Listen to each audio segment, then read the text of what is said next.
J'ai besoin d'un contrat de mariage. Je ne parierai pas mon avenir sur toi. Quand mon fiancé a déclaré cela, j'ai simplement souri et accepté. Mais en secret, j'ai demandé à mon avocate d'en rédiger un qui protégeait chaque parcelle de mon succès durement gagné. Le choc sur les visages de son équipe juridique lorsqu'ils ont découvert que mes actifs dépassaient les siens de 10 fois fut un moment que je n'oublierai jamais. J'ai besoin d'un contrat de mariage. Je ne parierai pas mon avenir sur toi. Luca Moro a prononcé ces mots de l'autre côté d'une table de bistrot aux raviolis joyeux, notre restaurant italien préféré, avec le ton que quelqu'un pourrait utiliser pour discuter d'un contrat de location de voiture. Ni en colère, ni désolé, juste factuel, comme s'il annonçait une décision commerciale déjà prise. J'ai reposé mon verre de vin avec précaution, gardant mes mains stables, même si quelque chose à l'intérieur de moi venait de se briser en 1000 morceaux. Un contrat de mariage, ai-je répété, ma voix calme. D'accord. Il a cligné des yeux, clairement surpris que je ne pleure pas, que je ne me dispute pas ou que je n'exige pas d'explication. Attends, ça te va? Bien sûr, ai-je dit, forçant un petit sourire. C'est logique. Protéger ce que tu as construit est intelligent. Les épaules de Lucas se sont immédiatement détendues, le soulagement inondant son visage. Il a tendu la main sur la table et a serré la mienne. Mon Dieu, tu n'as pas idée à quel point j'étais inquiet. Tu es incroyable, Chloé. La plupart des femmes piqueraient une crise, mais toi, tu comprends. J'ai travaillé trop dur pour tout risquer pour n'importe qui, même quelqu'un que j'aime. Même quelqu'un que j'aime. J'ai hoché la tête, toujours souriante, tandis que mon esprit avait déjà 3 longueurs d'avance. Car ce que Lucas ne savait pas, ce que personne ne savait, c'est que assise en face de lui ne se trouvait pas une modeste consultante en technologie joignant les deux bouts avec un salaire de classe moyenne. Assise en face de lui se trouvait une femme valant 8,5 millions d'euros.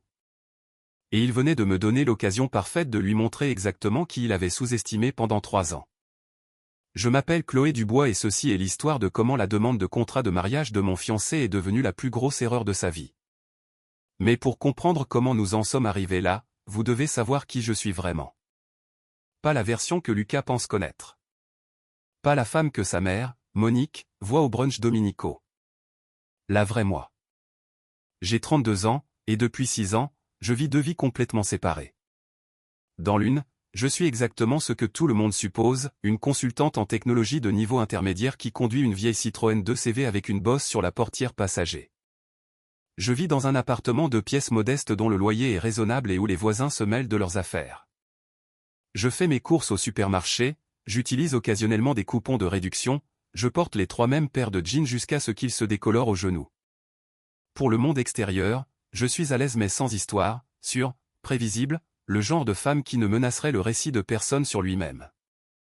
Mais dans mon autre vie, l'invisible, je suis la créatrice de Cloud 5 Pro, un système de gestion des stocks basé sur le cloud que des hôtels et des chaînes de vente au détail à travers l'Europe utilisent sous licence pour leurs opérations.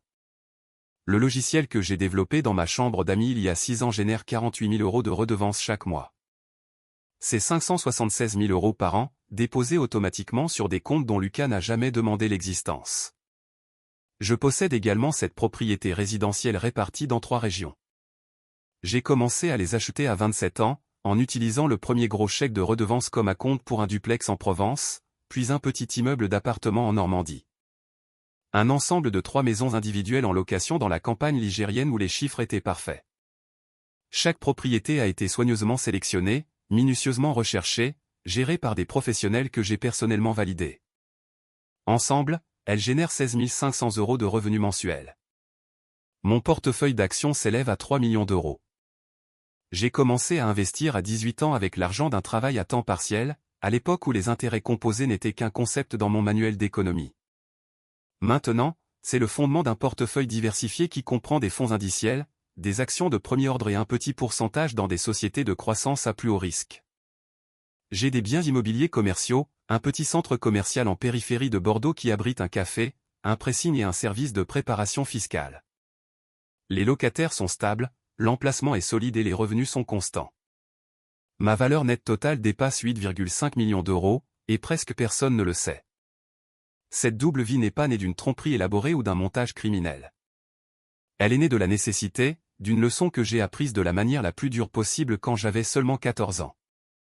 Je me souviens encore de cette nuit avec une clarté parfaite et douloureuse.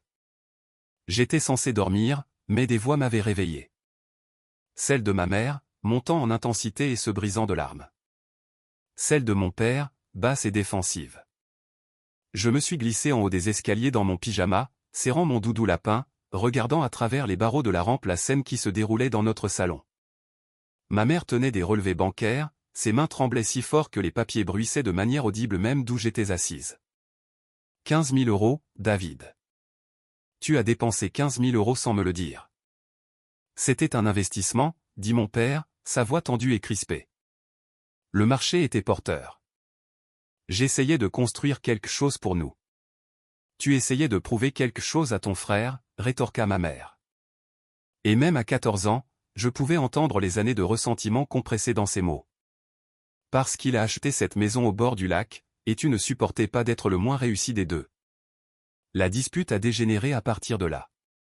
L'argent devenant le langage à travers lequel chaque déception, chaque échec, chaque fissure dans leur mariage était exprimée. Les comptes joints sont devenus des champs de bataille. Les actifs partagés sont devenus des armes. La maison qu'ils avaient achetée ensemble est devenue un prix à diviser. Les économies destinées à mes études sont devenues un levier de négociation. J'ai regardé ma mère sangloter dans ses mains tandis que mon père attrapait ses clés et sortait, n'emportant que sa fierté blessée. Le divorce a mis 2 ans à être finalisé. 2 ans d'avocats et de médiateurs et de disputes pour savoir qui méritait quoi. À la fin, il ne restait plus rien de ce qu'ils avaient eu un jour, sauf des documents juridiques et un ressentiment amer. Cette nuit-là dans les escaliers, serrant toujours mon lapin, je me suis fait une promesse. Je ne laisserai jamais l'argent définir mes relations. Je ne le laisserai jamais devenir une arme. Et je ne laisserai jamais, jamais quelqu'un penser qu'il m'aimait alors que ce qu'il aimait vraiment, c'était ce que je pouvais fournir. Ainsi, quand j'ai vendu mon premier contrat de licence pour Cloud 5 Pro à 26 ans, sortant tout juste d'une relation avec un homme qui était soudainement devenu très intéressé par mon potentiel de carrière dès que l'argent est entré en jeu, j'ai pris une décision. Je garderai mon succès secret. Je vivrai modestement, m'habillerai simplement, conduirai une voiture banale. Je laisserai les gens me voir, juste moi, avant qu'ils ne voient les chiffres sur mon compte en banque. Cela a fonctionné à merveille pendant des années. J'ai conservé mon poste de consultante à temps partiel, gardant les apparences, restant connecté à la vie normale. Je me suis fait des amis qui ne savaient rien de ma situation financière réelle. Je suis sorti avec des hommes occasionnellement, gardant toujours la conversation loin des détails sur les revenus ou les actifs. Puis, il y a 3 ans, j'ai rencontré Lucas Moreau. Nous étions tous les deux au mariage de mon amie Juliette, assis à la table des célibataires. Ce rassemblement maladroit d'amis non attachés et de cousins éloignés que les mariés espèrent voir se mettre en couple pour faciliter le plan de table la prochaine fois. Lucas était magnétique d'une manière que je n'avais jamais rencontrée auparavant. Confiant sans paraître arrogant, ambitieux sans être impitoyable, le genre d'homme qui pouvait raconter une histoire sur un client difficile et la rendre vraiment divertissante. Il dirigeait un cabinet de conseil immobilier, Moreau et Associés. Il avait des cartes de visite avec des lettres en relief, un profil LinkedIn soigné, 3 collaborateurs à temps partiel qui géraient le surplus de travail. Il conduisait une Audi Q5 en leasing, portait ce que j'ai appris plus tard être une montre Tag Heuer, et vivait dans un loft industriel branché dans le quartier rénové des anciens entrepôts. Son entreprise était légitime, mais en difficulté. Il avait une quinzaine de clients actifs, mais au moins la moitié d'entre eux payaient en retard ou marchandaient les factures. Ses frais généraux, les bureaux chics, les salaires des collaborateurs, les abonnements au logiciel, le marketing consommaient la plupart de ses bénéfices. Mais Lucas avait maîtrisé quelque chose de plus précieux que le succès réel. Il avait maîtrisé la performance du succès, la confiance, la présentation, la capacité d'entrer dans une pièce et de faire croire aux gens qu'il était exactement celui qu'il paraissait être. J'admirais cette débrouillardise, cette détermination à projeter la force même quand les choses étaient incertaines. Cela me rappelait mon propre parcours, construire quelque chose à partir de rien, y croire avant tout le monde. Mais ce que j'admirais encore plus, ce qui m'a attiré vers lui d'une manière que je n'ai pas entièrement comprise au début, c'est qu'il ne m'a jamais interrogé sur mes finances. Quand je lui ai dit que j'étais consultante en technologie, il l'a accepté sans poser de questions. Il n'a jamais insisté pour avoir des détails sur mon salaire, n'a jamais posé de questions sur mon appartement ou ma voiture ou pourquoi je suggérais toujours des restaurants abordables pour nos rendez-vous. Il a simplement supposé que j'étais à l'aise mais sans histoire, une partenaire sûre et stable qui ne menacerait pas son récit soigneusement construit d'être le pourvoyeur, celui qui réussit. Et je l'ai laissé le croire. C'était la première fois depuis des années que quelqu'un me regardait.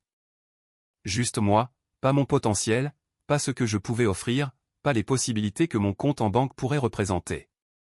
Juste Chloé, la femme qui riait à ses blagues, qui écoutait ses rêves d'agrandir son cabinet, qui se présentait à ses dîners d'affaires, souriait à ses collaborateurs et le faisait se sentir soutenu.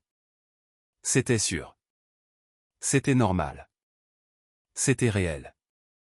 Pendant 3 ans, nous avons construit un rythme confortable ensemble. Lucas rentrait de ses réunions avec les clients, plein d'énergie et d'animation, me racontant les contrats qu'il avait décrochés, exagérant souvent leur valeur ou leur échéancier, réaliserai-je plus tard. J'écoutais, posais des questions, célébrais avec lui autour d'une pizza à emporter ou d'un vin de table. Ma propre vie professionnelle restait délibérément vague. Du conseil, disais-je si on me le demandait, des trucs techniques pour des PME, assez ennuyeux, honnêtement. Personne n'insistait pour avoir des détails. Personne ne semblait particulièrement intéressé. J'assistais aux brunchs dominicaux avec sa mère, Monique, une femme à la langue acérée qui avait gravi les échelons depuis une enfance ouvrière et avait des opinions bien arrêtées sur tout, en particulier sur ce qui constituait un bon parti pour son fils. Elle me souriait par-dessus le crément et la quiche Lorraine maison et disait des choses comme « C'est si merveilleux que Lucas ait trouvé quelqu'un de posé, Chloé. » Tant de jeunes femmes aujourd'hui sont obsédées par le statut et l'argent. Je lui souriais en retour, hochais la tête, ne disais rien, jouant le rôle à la perfection, la petite amie solidaire, la partenaire sans complications, la femme qui avait juste assez de succès pour être intéressante mais pas au point de menacer le délicat équilibre de l'image de soi de Lucas. Et ça a marché.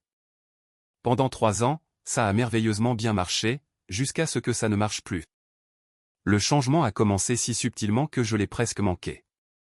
Il y a environ 6 mois, Lucas a commencé à faire des commentaires sur notre avenir, toujours avec une nuance d'anxiété financière qui transparaissait dans ses mots.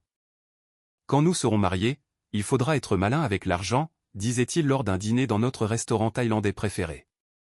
Son ton était désinvolte, mais ses yeux étaient sérieux. Mon père a tout perdu dans son divorce.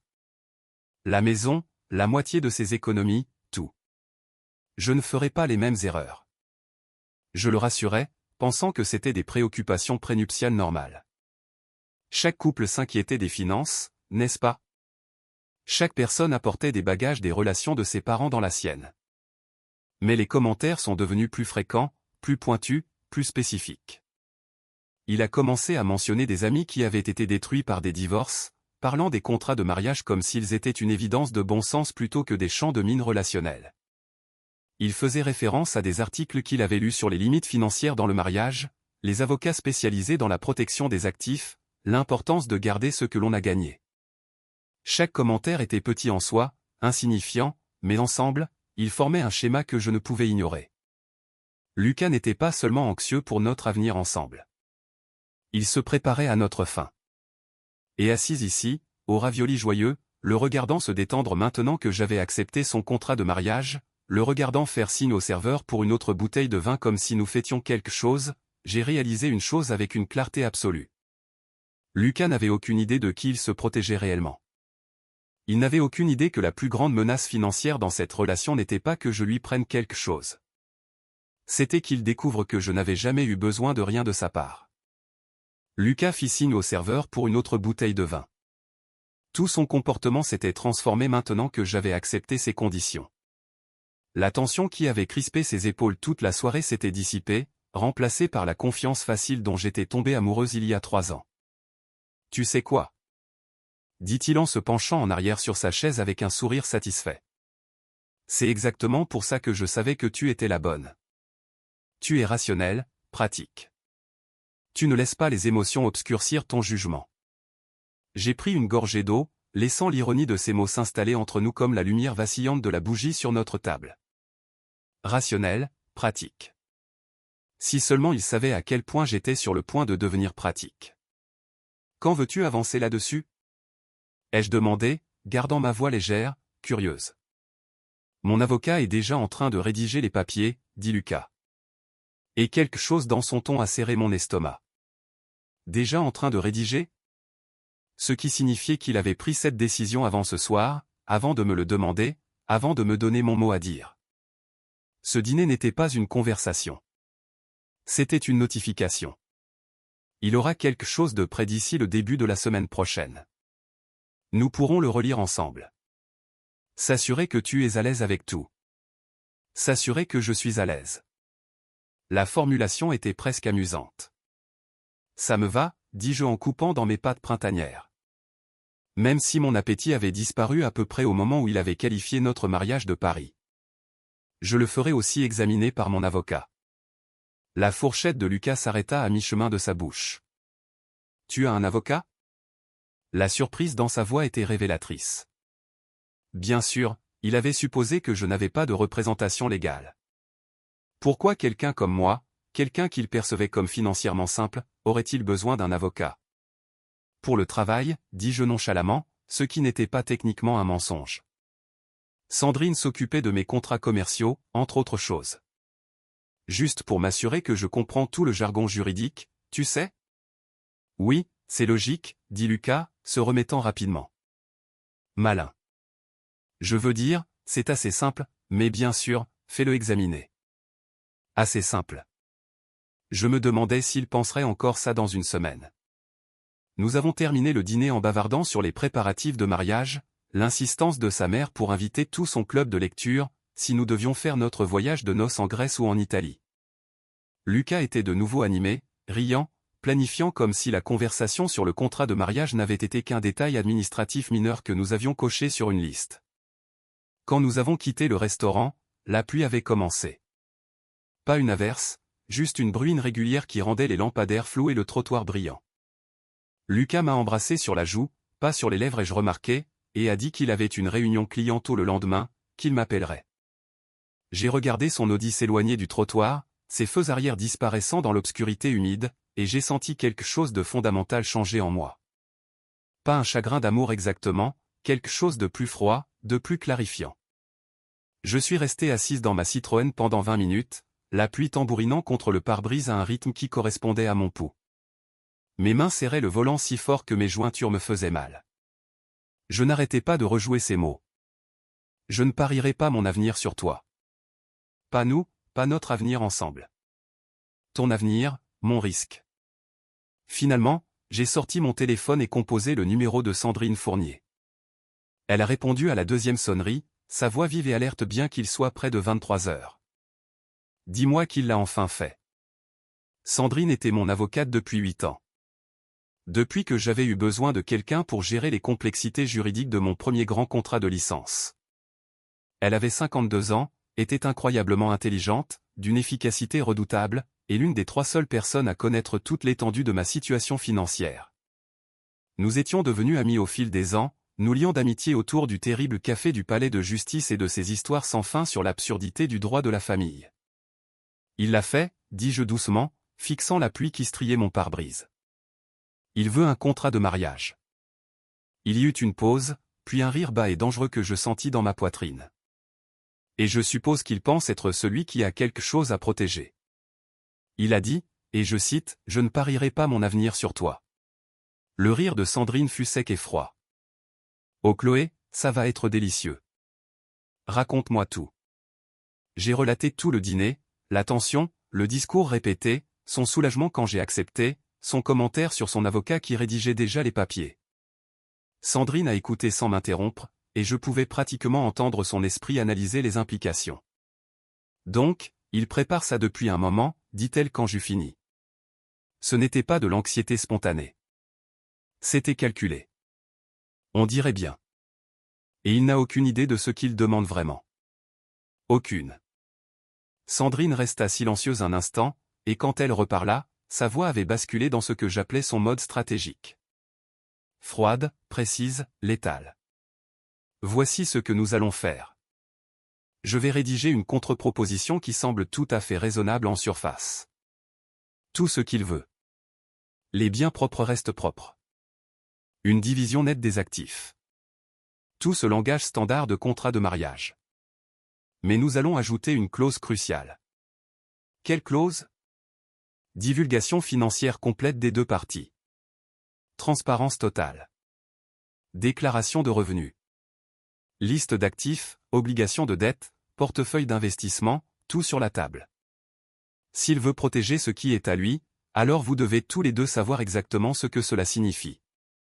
J'ai senti quelque chose comme un sourire se dessiner sur mes lèvres pour la première fois de la soirée. Il va accepter ça. Il pense que ça le protège. Exactement, dit Sandrine. Et je pouvais entendre la satisfaction dans sa voix. Laissons-le penser qu'il est minutieux. Laissons-le penser qu'il couvre toutes ses bases. Et ensuite, nous lui montrerons la vérité qu'il a été trop arrogant pour demander pendant 3 ans. Nous avons parlé encore 10 minutes. Sandrine posant des questions sur le calendrier, si je voulais inclure des protections spécifiques pour ma propriété intellectuelle, sur le niveau de détail des exigences de divulgation. Au moment où nous avons raccroché, je me sentais plus stable, plus en contrôle. La pluie s'était intensifiée, se transformant en une véritable averse qui rendait la visibilité presque impossible. J'ai démarré la voiture et suis rentré chez moi prudemment, les essuie-glaces travaillant d'arrache-pied, mon esprit déjà 3 longueurs d'avance. 3 jours plus tard, le projet de contrat de mariage de Lucas est arrivé dans ma boîte de réception. J'étais dans mon appartement, travaillant à domicile sur un projet client qui ne demandait pas beaucoup d'énergie mentale, quand la notification est apparue sur mon écran. L'objet était simple, projet de contrat de mariage pour examen à votre convenance. Pour examen à votre convenance. Comme s'il envoyait des recommandations de restaurant. J'ai enregistré le fichier, me suis préparé une tasse de thé et me suis installé sur mon canapé avec mon ordinateur portable. Le document faisait 17 pages, formaté dans ce langage juridique dense qui donne à tout un air à la fois important et incompréhensible. J'ai commencé à lire. À la page 3, ma mâchoire était serrée. À la page 7, j'avais posé mon thé parce que mes mains tremblaient.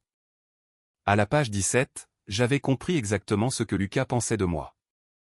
Clause 4, en cas de divorce, tout bien acquis en commun, y compris mais sans s'y limiter les biens immobiliers, les véhicules et les biens ménagers, revient en pleine propriété à Lucas Moreau, sauf si Chloé Dubois peut fournir une preuve documentée d'avoir contribué à plus de 60% du prix d'achat. 60%. Pas 50, même pas un partage équitable. Je devrais prouver que j'avais payé plus de la moitié juste pour réclamer une part de propriété sur des choses que nous étions censés avoir achetées ensemble. Clause 7, Chloé Dubois renonce par la présente à tous ses droits à une pension alimentaire, une prestation compensatoire ou toute autre forme de soutien financier en cas de divorce, quelle que soit la durée du mariage ou les circonstances de la séparation. Je renonçais à tout, quoi qu'il arrive. Même si nous étions mariés 30 ans, même s'il me trompait, mentait, m'abandonnait, rien. Clause 9, la bague de fiançailles, évaluée à 7 500 €, reste la propriété exclusive de Lucas Moreau et doit lui être restituée dans les 30 jours suivant la séparation, l'annulation ou le divorce. J'ai fixé cette clause pendant une bonne minute, quelque chose de froid et d'amer s'installant dans ma poitrine. La bague à mon doigt, le symbole de son amour, de son engagement, de sa promesse, était classée comme un bien prêtable, comme un livre de bibliothèque, comme quelque chose qu'il me laissait emprunter jusqu'à ce que je ne réponde plus à ses attentes. Il y avait d'autres clauses. Des dispositions sur le fait que tout héritage que je recevrais serait considéré comme un bien matrimonial, mais que tout héritage qu'il recevrait resterait uniquement le sien. Des stipulations sur le fait que toute entreprise que je pourrais créer pendant notre mariage serait soumise à son approbation et à une participation partielle. Des exigences selon lesquelles toute décision financière de plus de 500 € nécessitait son consentement écrit. Ce n'était pas un contrat de mariage. C'était une cage, une structure juridique conçue pour me garder petite, dépendante, impuissante. Lucas ne s'était pas seulement protégé d'une chercheuse d'or. Il avait construit tout un cadre pour s'assurer que je ne pourrais jamais menacer son récit d'être le plus réussi, le pourvoyeur, la personne en contrôle. Il avait construit une prison pour quelqu'un qui n'existait pas, et m'avait demandé d'y entrer volontairement. J'ai relu le document une dernière fois, prenant des notes dans les marges, surlignant les clauses les plus scandaleuses. Puis je l'ai transféré à Sandrine sans ajouter un seul mot de commentaire. Mon téléphone a sonné 6 minutes plus tard. Est-il complètement fou? La voix de Sandrine était un mélange de glace et de feu. Chloé, ce n'est pas un contrat de mariage. C'est de la violence financière déguisée en langage juridique. Si tu signes ça, tu n'aurais aucune protection. Moins que zéro. Je sais, dis-je doucement. Il te traite comme une chercheuse d'or tout en mettant en place une structure qui lui permettrait de tout te prendre. L'hypocrisie est à couper le souffle. J'ai ri, mais le son était creux. Que fait-on? Nous faisons exactement ce que je t'ai dit Sandrine, et sa voix redevint cette précision stratégique en laquelle j'avais appris à avoir confiance. Nous rédigeons notre contre-proposition. Juste, raisonnable, professionnelle, et nous exigeons une divulgation financière complète des deux parties. Voyons à quel point M. Moreau sera confiant lorsque les cartes seront réellement sur la table. Quand peux-tu l'avoir prête? Vendredi. Je la ferai livrer par coursier à son cabinet d'avocat. On programmera la signature pour le début de la semaine prochaine s'ils sont d'accord. Sandrine. Oui. Merci. Sa voix s'adoucit légèrement. Chloé, tu es sur le point de donner à cet homme la leçon de sa vie. Ce sera un immense plaisir de t'aider.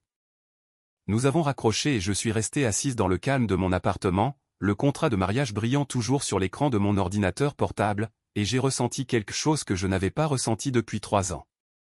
Le pouvoir. Lucas pensait se protéger. Il pensait être malin, prudent, stratégique. Il n'avait aucune idée que la femme qu'il avait sous-estimée depuis si longtemps était sur le point de lui montrer exactement qui elle était, et qu'il n'y aurait pas de retour en arrière après cette révélation. Les jours qui ont suivi ont semblé surréalistes, comme si je vivais simultanément dans 2 chronologies. Dans l'une, tout était normal. Lucas m'envoyait des textos de bonjour avec des émojis de tasses de café. Il m'envoyait des liens vers des complexes hôteliers potentiels pour notre lune de miel à Santorin, me demandant lequel je préférais. Il appelait pendant ses pauses déjeuner pour me parler d'un nouveau client qu'il avait décroché, sa voix animée et fière. Il planifiait notre avenir comme si le contrat de mariage n'avait été qu'une formalité mineure, une case cochée, un problème résolu. Dans l'autre chronologie, la vraie, je me préparais à la guerre. Sandrine a travaillé vite. Le vendredi après-midi, elle avait fait livrer notre contre-proposition à maître Stéphane Lefebvre, l'avocat de Lucas. Le document était un chef-d'œuvre de précision juridique. Tout ce que Lucas voulait en surface, enveloppé dans un langage qui semblait coopératif et raisonnable. Les biens propres restent propres. Division nette des actifs. Aucune réclamation sur le patrimoine prénuptial. Mais enfouie dans la section 8, sous-section C, se trouvait la clause qui allait tout changer.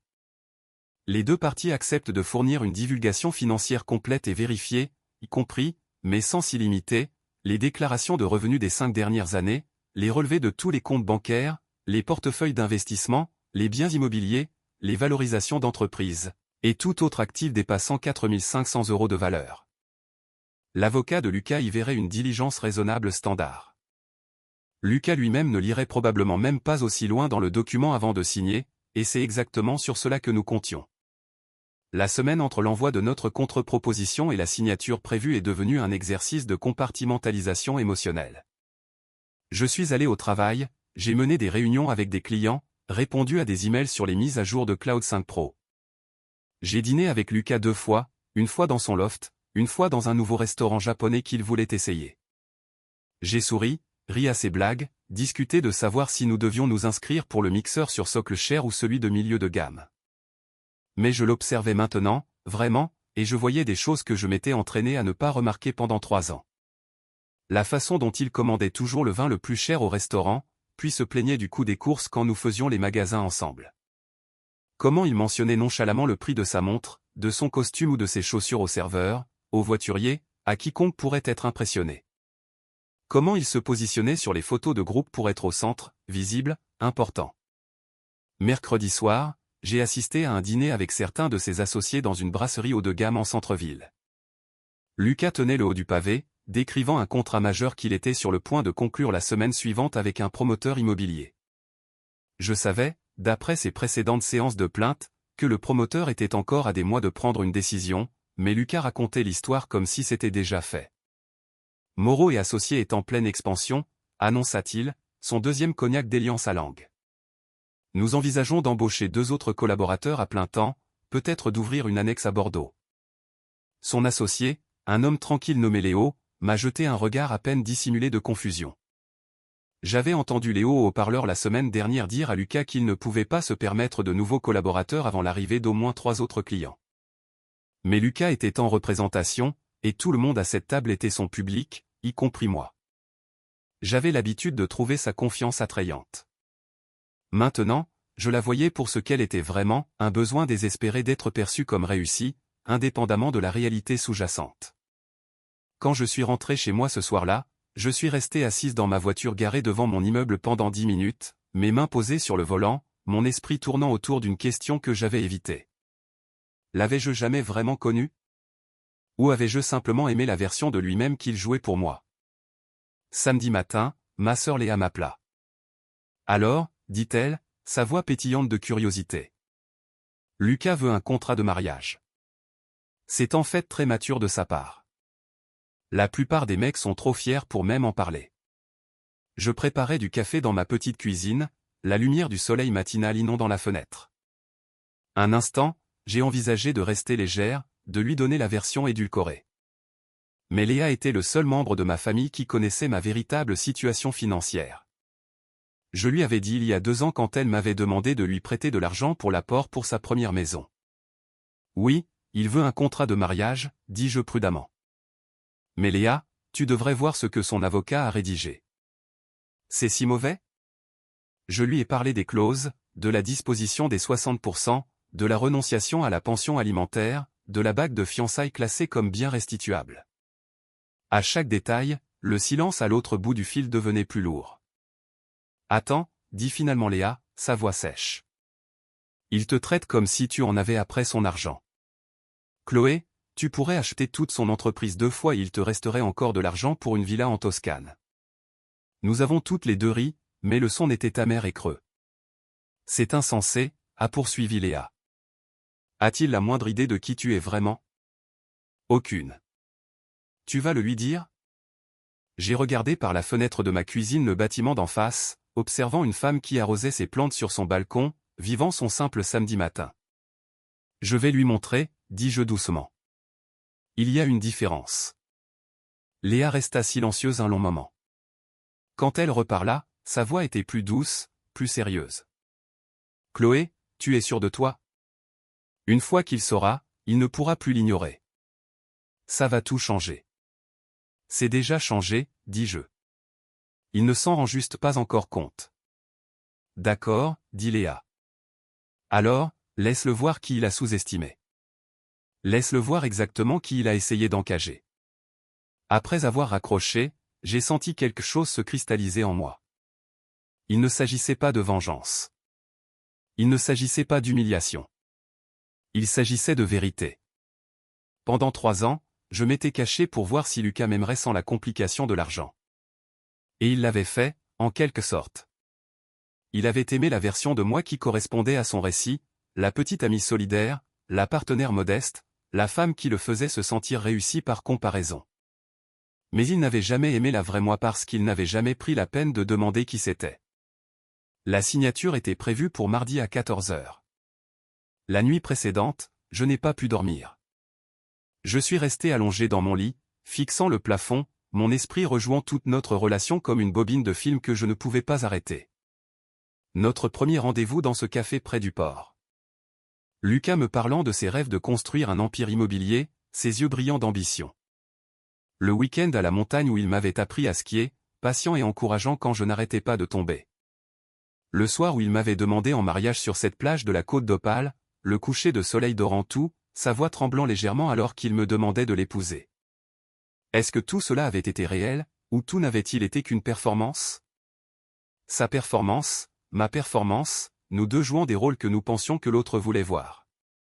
J'ai pensé au mariage de mes parents, comment l'argent avait empoisonné tout ce qu'ils touchaient. Comment ma mère avait pleuré sur des relevés bancaires pendant que mon père défendait des investissements qu'il avait faits pour prouver quelque chose à son frère. Comment l'amour avait été traduit en langage juridique, réduit à des postes budgétaires et des divisions d'actifs. J'avais juré que je ne répéterais jamais ce schéma. J'avais juré que l'argent ne définirait jamais mes relations. Mais me voilà, sur le point d'entrer dans un cabinet d'avocats où notre amour, où ce qui en tenait lieu, serait réduit à des clauses et des signatures et des divulgations financières. La différence, c'est que cette fois, je n'étais pas la victime. Cette fois, c'était moi qui tenais toutes les cartes dont Lucas ignorait l'existence. Je me suis finalement endormi vers 3 heures du matin. Ma dernière pensée consciente, un étrange mélange de tristesse et d'anticipation.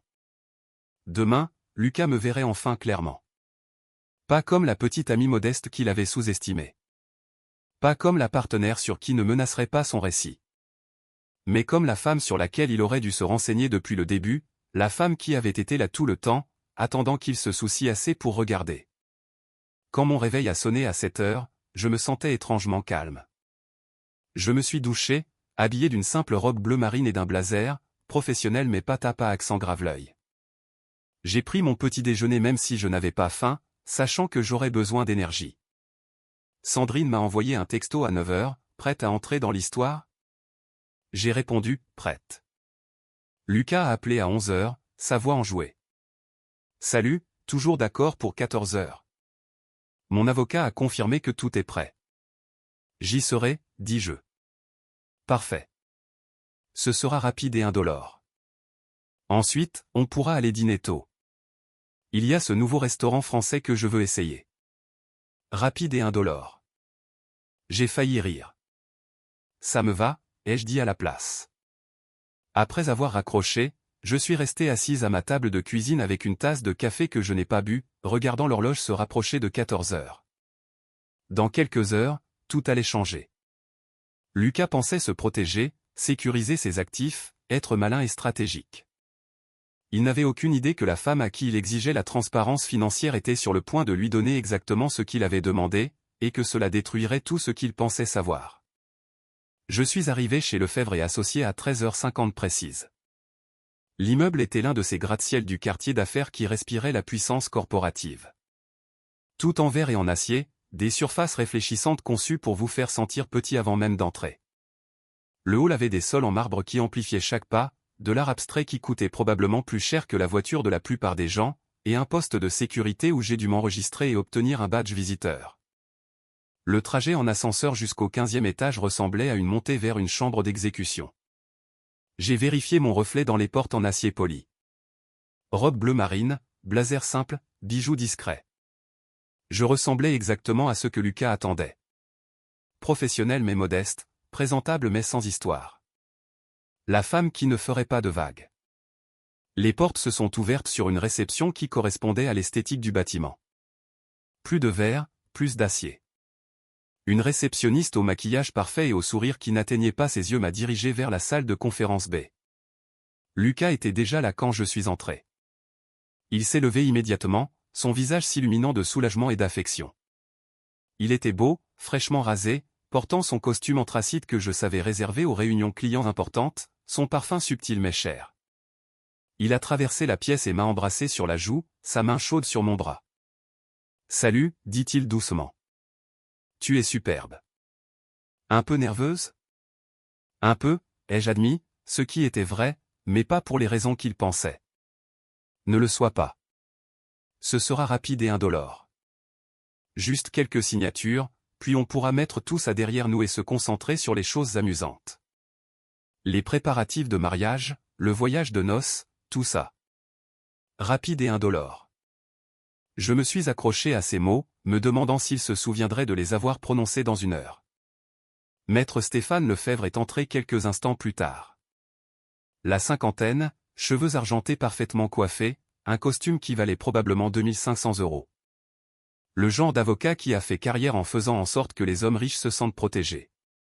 Il m'a serré la main avec la poignée de quelqu'un qui a perfectionné l'art de paraître sincère. Mademoiselle Dubois, ravi de vous rencontrer. Lucas m'a dit des choses merveilleuses sur vous. Cela devrait être très simple. Simple. Tout le monde continuait d'utiliser ce mot. Nous nous sommes installés dans des fauteuils autour d'une longue table de conférence. Des baies vitrées offraient une vue sur la ville qui s'étendait en contrebas, des nuages d'orage s'accumulant au loin. La pièce sentait le produit à polir les meubles et le cuir cher. Puis Sandrine est arrivée. Je l'ai entendue avant de la voir. Le claquement sec de ses talons sur le marbre, précis et rythmé comme un compte à rebours. Elle est entrée dans la salle de conférence, portant un unique porte-document en cuir, son expression indéchiffrable, son rouge à lèvres rouge une touche de couleur délibérée sur sa palette par ailleurs neutre. Stéphane se leva, tendant la main. Maître Fournier, un plaisir. Le sourire de Sandrine était fin comme une lame de rasoir. Maître Lefebvre, pouvons-nous commencer? Il y avait quelque chose dans sa façon de le dire, poli en surface, mais en dessous, j'ai perçu une pointe d'anticipation contrôlée, comme un joueur d'échecs s'asseyant à une partie qu'il sait déjà qu'il va gagner. Nous avons tous pris place. Lucas à côté de moi, Sandrine de l'autre côté. Stéphane en face de nous, étalant des documents sur la table avec une efficacité routinière. Commençons par les divulgations financières de Monsieur Moreau, dit Stéphane en ouvrant un mince dossier. Transparence totale, comme demandé. Il a présenté chaque document comme s'il présentait des preuves, ce qui, d'une certaine manière, était le cas. La valorisation de l'entreprise de Lucas, Moreau et Associés, à 300 000 euros. Je savais, par des conversations téléphoniques entendues, que ce chiffre était gonflé, basé sur des bénéfices projetés plutôt que sur des revenus réels. Son appartement, acheté 500 000 euros, avec un solde hypothécaire de 380 000 euros. Son Audi Q5, en leasing à 600 euros par mois. Ses comptes d'investissement, 80 000 euros en fonds communs de placement, la plupart hérités de son grand-père. Stéphane présentait chaque élément avec la confiance de quelqu'un qui croyait que ces chiffres étaient impressionnants, et pour la plupart des gens, ils le seraient probablement. Lucas s'en sortait bien, mieux que bien selon les normes habituelles. Lucas lui-même était assis en arrière dans son fauteuil, les bras croisés, rayonnant d'une confiance tranquille. C'était son moment. L'homme d'affaires prospère, le pourvoyeur, l'homme qui avait construit quelque chose qui valait la peine d'être protégé. Il m'a jeté un regard une fois, m'offrant un petit sourire rassurant comme pour dire, tu vois, rien à craindre. Stéphane a fait glisser le document du contrat de mariage sur la table. La version originale de Lucas, celle avec toutes ses clauses dévastatrices. Conditions habituelles, dit-il d'une voix douce. Les biens propres restent propres. Pas de disposition sur la pension alimentaire. Division nette en cas de. Eh bien, l'improbable cas de dissolution. Très simple. Lucas hocha la tête, son expression satisfaite. Dans son esprit, c'était déjà fini. Nous allions signer, nous serrer la main, peut-être prendre une photo pour commémorer le fait d'être des adultes responsables, puis dîner dans ce restaurant français, vin, célébration. Il n'avait aucune idée de ce qui allait se passer. Sandrine ne toucha pas le document que Stéphane avait poussé vers nous. Au lieu de cela, elle ouvrit son porte-document avec un calme délibéré, presque théâtral, et en sortit un dossier nettement plus épais. Nous avons préparé une contre-proposition, dit-elle, sa voix clinique et professionnelle, chaque mot articulé avec précision. Ma cliente accepte la plupart des conditions de Monsieur Moreau, avec un ajustement mineur. Les sourcils de Stéphane se haussèrent légèrement. Ajustement? Les deux parties doivent fournir une divulgation financière complète, le ton de Sandrine resta parfaitement neutre, comme si elle parlait de la météo. Déclaration de revenus des 5 dernières années, relevé de tous les comptes, portefeuille d'investissement, biens immobiliers, intérêts commerciaux, le tableau complet. Stéphane fronça les sourcils, jetant un coup d'œil aux documents qu'il avait déjà présentés. Nous avons déjà fourni les divulgations financières de Monsieur Moreau. Monsieur Moreau a fourni ces divulgations, interrompit Sandrine en douceur, sa voix agréable mais ferme. Mademoiselle Dubois ne l'a pas fait. Lucas se tourna vers moi, la confusion vacillant sur son visage, suivie de quelque chose qui ressemblait à de l'agacement. Chloé, tu n'as pas besoin de. Je veux dire, nous n'essayons pas de compliquer les choses. Je l'ai regardé, vraiment regardé, et j'ai senti quelque chose en moi devenir très immobile et très silencieux. En fait, si, dis-je doucement. Si nous devons être transparents, soyons-le complètement. Sandrine a fait glisser le dossier sur la table. Il a atterri avec un bruit sourd qui a semblé résonner dans toute la pièce, lourd d'implications que Lucas ne pouvait pas encore comprendre. Stéphane l'a ouvert. J'ai regardé son expression changer en temps réel. La neutralité professionnelle se fissurant en confusion, puis s'élargissant en choc, pour finalement se transformer en quelque chose proche de la panique. Ses lèvres bougeaient silencieusement alors qu'il parcourait la première page, puis passait à la deuxième, puis à la troisième, ses yeux balayant les chiffres de plus en plus vite. Lucas, impatient maintenant, s'est penché et a attrapé une des feuilles du dossier.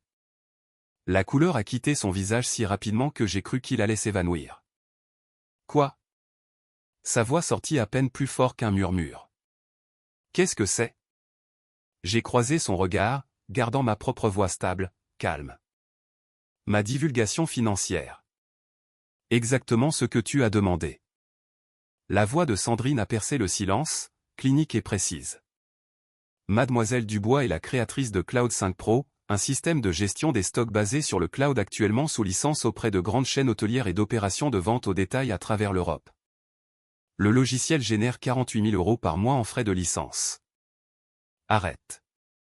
La voix de Lucas se brisa comme du verre, mais Sandrine continua, implacable. Elle possède cette propriété locative dans 3 régions, produisant 16 500 € de revenus mensuels. Son portefeuille d'investissement est évalué à 3 millions d'euros. Ses biens immobiliers commerciaux génèrent un supplément de. J'ai dit, arrête. Lucas était maintenant debout, sa chaise raclant violemment contre le sol, le son dur et discordant dans la salle de conférence silencieuse. Il me fixait comme si j'étais soudainement devenue une étrangère, comme si la femme assise à côté de lui avait été remplacée par quelqu'un qu'il n'avait jamais vu auparavant. Chloé. Mon nom sortit de sa bouche, saccadé, confus, presque suppliant. Ce n'est pas possible. C'est possible, dis-je doucement. Vérifié et documenté. Chaque chiffre dans ce dossier a des pièces justificatives. Déclaration de revenus, relevé bancaire, titre de propriété, contrat de licence. Tout y est. Les mains de Lucas tremblaient alors qu'il feuilletait d'autres pages, sa respiration devenant plus rapide, plus superficielle. Tu m'as menti pendant tout ce temps. Tu m'as laissé croire. Je n'ai jamais menti, les jeux interrompus doucement mais fermement. Tu n'as jamais demandé. Jamais demandé. Sa voix monta, se brisant d'émotion.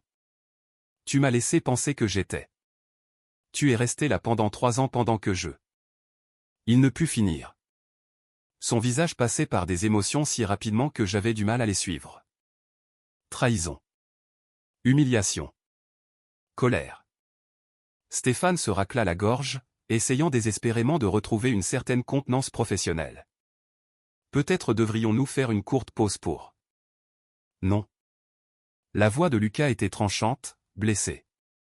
Il se tourna vers moi, ses yeux scrutant mon visage comme s'il essayait de trouver quelque chose qu'il reconnaissait.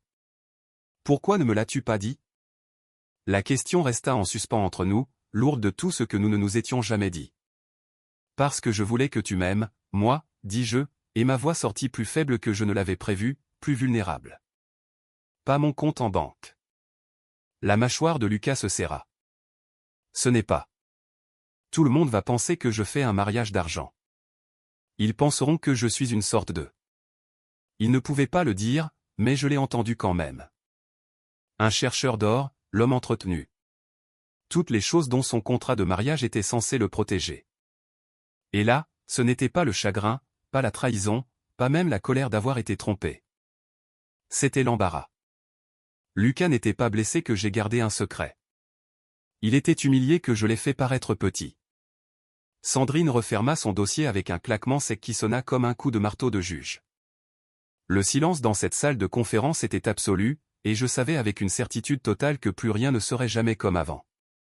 Le silence dans cette salle de conférence s'étira si longtemps que je pouvais entendre le bourdonnement de la ventilation au-dessus de ma tête. Lucas était toujours debout, sa main agrippant le dossier de sa chaise si fort que ses jointures étaient devenues blanches. Les papiers de ma divulgation financière étaient éparpillés sur la table où il les avait laissés tomber, titre de propriété, contrat de licence et relevé bancaire, créant une piste de papier de tout ce qu'il n'avait jamais pris la peine de demander. Maître Stéphane Lefebvre fut le premier à parler, sa voix soigneusement contrôlée, sa formation professionnelle prenant le dessus sur son inconfort évident. Peut-être devrions-nous prendre une brève pause pour examiner ces documents plus attentivement et nous réunir à nouveau. Non. La voix de Lucas sortit sèche, presque violente dans la pièce silencieuse. J'ai besoin de comprendre ça maintenant. Il se tourna vers moi et je vis dans ses yeux quelque chose que je n'avais jamais vu auparavant. Pas de la colère exactement, quelque chose de plus brut que ça, de plus désespéré. Pourquoi? Le seul mot sortit étranglé. Pourquoi ne m'as-tu pas dit? Je pris une profonde inspiration, choisissant mes mots avec soin. Parce que je voulais que tu m'aimes, moi. Pas mon compte en banque. Ce n'est pas. Il s'arrêta, sa mâchoire se contractant comme s'il mâchait physiquement des mots qu'il ne pouvait pas tout à fait prononcer. Tout le monde va penser que je fais un mariage d'argent. Mes clients, mes partenaires commerciaux, ma mère. Ils vont tous penser que je suis une sorte de... Il ne put finir. Ne put prononcer le mot à voix haute. Chercheur d'or. Exactement les choses dont son contrat de mariage était conçu pour le protéger. Lucas, dis-je doucement. Cela ne doit rien changer. Nous pouvons toujours. Ne rien changer. Son rire était sec et amer. Chloé, tu es assise sur près de 8,5 millions d'euros pendant que je... Il fit un geste sauvage vers ses propres documents de divulgation. Pendant que je me vante d'avoir décroché un client à 20 000 euros comme si c'était une réussite majeure. As-tu la moindre idée de l'image que ça me donne? C'était encore ça. L'image que ça lui donnait. Pas ce que ça lui faisait ressentir, pas ce que cela signifiait pour notre relation. Juste l'apparence, la performance. Sandrine se leva en douceur, son expression professionnellement neutre. Si vous souhaitez procéder avec un contrat de mariage juste et équilibré qui protège les deux parties de manière égale, nous pouvons rédiger de nouvelles conditions, sinon. Rien. Claqua Lucas, attrapant sa veste suspendue au dos de sa chaise. Ses mouvements étaient saccadés, incontrôlés, comme une marionnette aux ficelles emmêlées. J'ai besoin d'air. Je ne peux pas. Je dois sortir d'ici. Il se dirigea vers la porte. Maître Lefebvre se leva d'un bond, les papiers s'éparpillant. Lucas, nous devrions vraiment discuter des prochaines étapes avant. Mais Lucas était déjà parti, tirant la porte de la salle de conférence et disparaissant dans le couloir. La porte claqua derrière lui avec un bruit si sec que j'ai sursauté. Stéphane resta figé un instant, le visage rouge, clairement déchiré entre le maintien d'une contenance professionnelle et la poursuite de son client.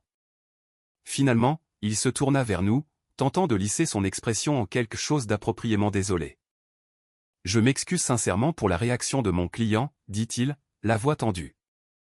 Cette information est inattendue. Nous aurons besoin de temps pour traiter et discuter de la manière de procéder. » L'expression de Sandrine ne changea pas. « Bien sûr. Nous attendrons votre réponse, maître Lefebvre. » Stéphane rassembla ses papiers avec des mains qui n'étaient pas tout à fait stables, marmonna une autre excuse et partit. La porte se referma derrière lui avec une finalité qui sembla résonner dans la pièce soudainement silencieuse. Sandrine se laissa retomber dans son fauteuil et, pour la première fois depuis notre arrivée, elle s'autorisa un petit sourire satisfait. « Eh bien, dit-elle. Ça s'est mieux passé que prévu. » Je ne pouvais pas bouger. Je restais assise, fixant les papiers éparpillés sur la table de conférence, les modestes divulgations financières de Lucas d'un côté, ma documentation exhaustive de l'autre, comme des récits concurrents de qui nous étions et de ce que nous avions construit. Mes mains tremblaient. Je les cachais sous la table, pressant mes paumes contre mes cuisses, essayant de me calmer. Pendant 6 ans, j'avais caché ma fortune. Pendant 3 ans avec Lucas, plus précisément. Tout cela parce que je voulais être aimé pour moi-même, pas pour ce que je pouvais fournir. Je voulais que quelqu'un me voie, juste moi, avant de voir les chiffres. Et Lucas l'avait fait, en quelque sorte. Il avait vu la version de moi qui s'intégrait confortablement dans son récit, la petite amie solidaire, la partenaire modeste, la femme qui le faisait se sentir réussi par comparaison. Mais en le regardant découvrir la vérité, en regardant toute son image de soi s'effondrer en temps réel, j'ai réalisé quelque chose qui me serra la poitrine. L'argent ne révélait pas seulement les gens. Il détruisait les masques qu'ils avaient passé des années à perfectionner. Et le masque de Lucas, l'entrepreneur confiant, le pourvoyeur prospère, l'homme en contrôle venait de se briser en 1000 morceaux irréparables. Chloé. La voix de Sandrine traversa mes pensées, plus douce maintenant, inquiète. Ça va? Je levai les yeux vers elle. Mes yeux étaient secs, mais je me sentais vidé, comme si quelqu'un avait retiré tout ce qui était vital de ma poitrine et n'avait laissé que la coquille. Je ne sais pas, dis-je honnêtement. Je pensais que je me sentirais vengé ou satisfaite ou quelque chose, mais je me sens juste vide. Sandrine tendit la main sur la table et serra brièvement la mienne. C'est normal. Tu viens de mettre fin à une relation, même si elle devait se terminer. Donne-toi la permission de faire ce deuil. Est-ce que c'est moi qui y ai mis fin? Demandai-je, ou lui? Est-ce que ça a de l'importance? J'y ai réfléchi. Je suppose que non. Sandrine commença à rassembler les papiers, les organisant en dossier net avec l'efficacité de quelqu'un qui avait fait ça 1000 fois. Ce qui se passe maintenant ne dépend que de toi. Lucas pourrait revenir, essayer de sauver la situation, ou pas. Quoi qu'il en soit, tu dois décider ce que tu veux. Qu'est-ce que je voulais? Il y a une semaine, je voulais épouser Lucas. Je voulais la vie que nous avions planifiée. Le mariage, le voyage de noces, l'avenir ensemble. Mais cet avenir avait été construit sur des fondations d'hypothèses qui n'existaient plus. Je suis rentré chez moi dans un état second, me souvenant à peine du trajet. Mon appartement semblait trop calme, trop vide. Je me suis fait un thé que je n'ai pas bu. J'ai fixé mon téléphone comme s'il pouvait sonner, même si je n'étais pas sûr de le vouloir. Il n'a pas sonné. Cette nuit passa. Puis le jour suivant. Puis le jour d'après. Le silence de Lucas était absolu. Pas d'appel, pas de texto, rien. Léa a envoyé un texto, comment ça s'est passé? J'ai fixé le message pendant 5 minutes avant de répondre, je te raconterai plus tard. Ma mère a laissé un message vocal sur les invitations de mariage, demandant si nous avions finalisé la liste des invités. Je l'ai supprimé sans répondre. Je suis allé au travail, j'ai mené des réunions, examiné des contrats pour Cloud 5 Pro, répondu aux problèmes de locataires dans l'une de mes propriétés locatives. Je fonctionnais, mais j'avais l'impression de me regarder de loin, comme si j'étais une actrice jouant le rôle de Chloé Dubois menant sa vie normale. Le 3e jour, je sortais de mon immeuble pour aller faire des courses quand mon téléphone a vibré. Le nom de Lucas est apparu à l'écran et mon cœur a fait quelque chose de compliqué, il a bondi et a coulé simultanément. Le message était court, presque sec, il faut qu'on parle. Chez moi. Demain 19h. J'ai fixé ces mots. Pas de « s'il te plaît ». Pas de « quand tu seras prête ». Juste un ordre, comme s'il avait encore une certaine autorité sur moi, sur nous, sur ce que c'était. Une partie de moi voulait refuser, répondre « non » et en rester là. Laisser notre relation mourir tranquillement, sans drame, sans confrontation. Mais une autre partie, celle qu'il avait aimée pendant 3 ans, qui avait dit « oui » lorsqu'il l'avait demandé en mariage sur cette plage, qui se souvenait encore de ce que c'était quand les choses allaient bien, cette partie avait besoin de savoir ce qu'il dirait. Je suis resté sur le trottoir devant mon immeuble, mon pouce planant au-dessus du clavier. Finalement, j'ai tapé « d'accord ». Je l'ai envoyé avant de pouvoir me raisonner. Sa réponse est venue immédiatement. Merci. J'ai fourré mon téléphone dans ma poche et me suis dirigé vers le supermarché, mais je ne me souvenais plus de ce que j'avais prévu d'acheter.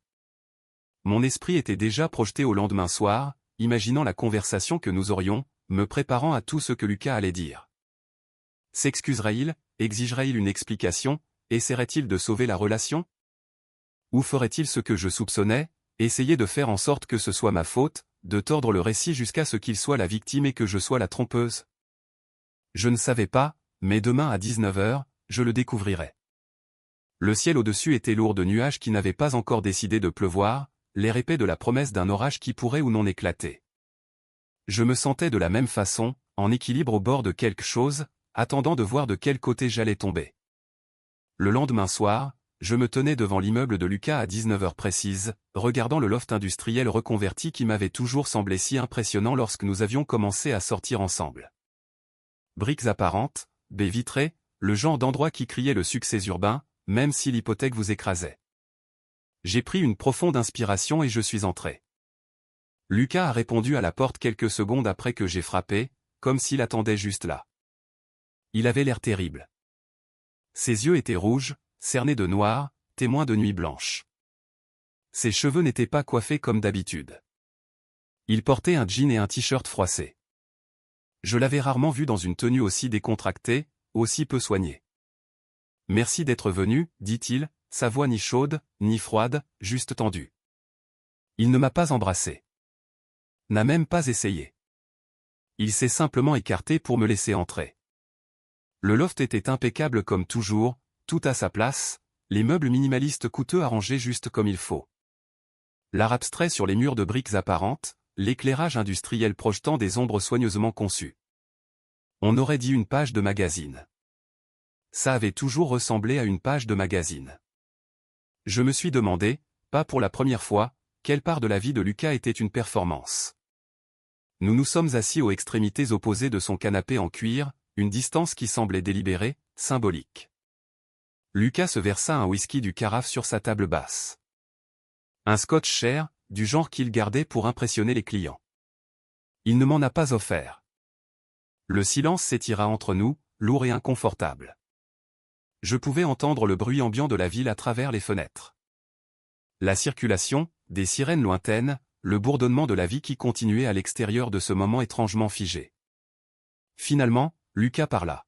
« Chloé, j'ai réfléchi. » Il fixa son verre comme s'il pouvait contenir des réponses sur nous, sur tout ce qui s'était passé dans cette salle de conférence. J'ai attendu, ne disant rien. J'étais choqué, continua-t-il. Évidemment. Je veux dire, tu dois comprendre, découvrir que la personne que tu pensais connaître est en fait quelqu'un de complètement différent. C'est beaucoup à digérer. Je ne suis pas quelqu'un de différent, dis-je doucement. Je suis la même personne que j'ai toujours été. Tu ne savais simplement pas tout sur moi. Exactement. Il s'empara de ça, se penchant en avant. Tu ne me l'as pas dit pendant 3 ans, Chloé. 3 ans à cacher quelque chose d'aussi fondamental. Tu n'as jamais demandé. Je n'aurais pas dû avoir à demander. Sa voix monta. Puis il se reprit, prit une profonde inspiration, essayant visiblement de se calmer. Mais écoute, j'ai eu 3 jours pour y réfléchir. Et j'ai réalisé quelque chose. Il posa son verre et se tourna complètement vers moi. Je veux toujours t'épouser. Mon cœur fit quelque chose de compliqué. Il bondit et coula en même temps. L'espoir vacilla dans ma poitrine, insensé et indésirable. Une étincelle que j'ai immédiatement essayé d'étouffer parce que je savais, d'une manière ou d'une autre, que ce qui allait suivre ne serait pas ce que je voulais entendre. Je t'aime, continua Lucas, et sa voix avait pris cette qualité sincère qu'il utilisait lorsqu'il faisait une présentation à des clients. Ce que nous avons, c'est réel. C'est précieux. Et je ne veux pas jeter ça par-dessus bord à cause de l'argent. J'ai attendu mais. Il est venu.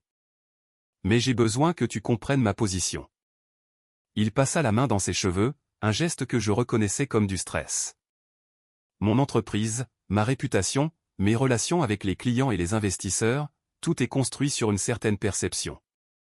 Et si les gens découvrent que j'épouse quelqu'un qui vaut 10 fois plus que moi, cette perception change. Comment change-t-elle? Ai-je demandé, bien que je connaisse déjà la réponse. J'aurais l'air faible, dit-il sans embâche. Comme si je ne pouvais pas y arriver seul. Comme si j'avais besoin de quelqu'un pour me soutenir financièrement. Mes clients se demanderont si tu finances mon entreprise. Mes concurrents l'utiliseront contre moi. Ma mère. Il s'arrêta. Ta mère, quoi? Il secoua la tête. Ça n'a pas d'importance. Le fait est que j'ai trouvé une solution. Un moyen de faire en sorte que ça marche. L'espoir qui avait vacillé quelques instants auparavant mourut complètement, remplacé par quelque chose de froid et de savant. Quelle solution? Ai-je demandé, bien qu'une partie de moi ne veuille pas l'entendre. Lucas se leva, commença à faire les 100 pas. Son mode de réflexion, son mode de planification. Nous signons un accord de non-divulgation, NDA, sur ta situation financière. Personne n'a besoin de savoir. Nous pouvons nous présenter comme des égaux. 2 professionnels construisant une vie ensemble. Pas de questions gênantes, pas de jugement, pas de complications. Je le fixais. Tu veux que je signe un NDA? Sur ma propre vie. Pas sur ta vie, dit-il rapidement. Juste sur les détails financiers, les chiffres, les propriétés. Tout ça reste privé entre nous. Lucas, j'ai gardé ma voix égale, bien que mes mains soient crispées sur mes genoux. Ce n'est pas de la vie privée. C'est me demander de mentir. C'est de la discrétion. Il s'animait maintenant, gesticulant avec ses mains comme s'il présentait une proposition commerciale. Beaucoup de gens riches gardent leurs finances privées. C'est en fait la chose la plus intelligente à faire. Ça te protège des gens qui pourraient essayer de profiter. Comme toi. Les mots sont sortis plus secs que je ne l'avais prévu. Il se figea. Ce n'est pas juste. Vraiment? Je me suis levé, ayant besoin de bouger, d'espace. Tu me demandes de m'engager légalement à cacher qui je suis pour que ton ego reste intact. En quoi ce n'est pas profiter? Son visage rougit. Tu ne comprends pas ce que c'est. Mes clients, mes investisseurs, même ma famille, ils me voient tous d'une certaine manière. S'ils découvrent que j'épouse quelqu'un de plus riche, de plus réussi. Il ne put finir, sa gorge se nouant autour de mots qu'il ne pouvait pas tout à fait prononcer. Ils penseront que tu es faible, dis-je doucement. Ils penseront que tu n'as pas pu y arriver seul. Ils penseront que tu profites de ma situation.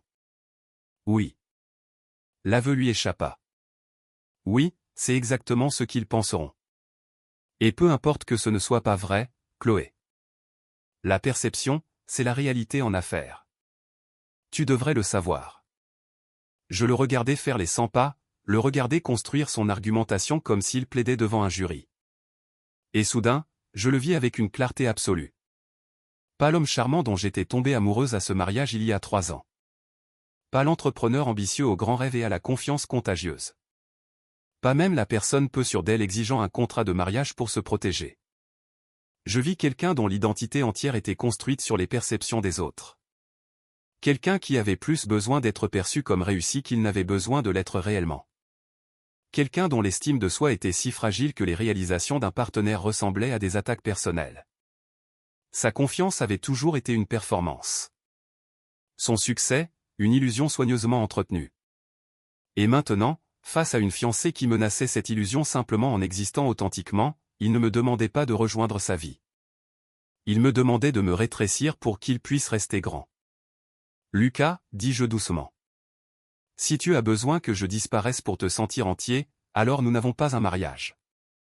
Nous avons une performance. Il cessa de faire les 100 pas, se tourna pour me faire face. Tu es dramatique. Je ne te demande pas de disparaître. Je demande un peu de discrétion. Tu me demandes de m'engager légalement à un mensonge. Ce n'est pas un mensonge.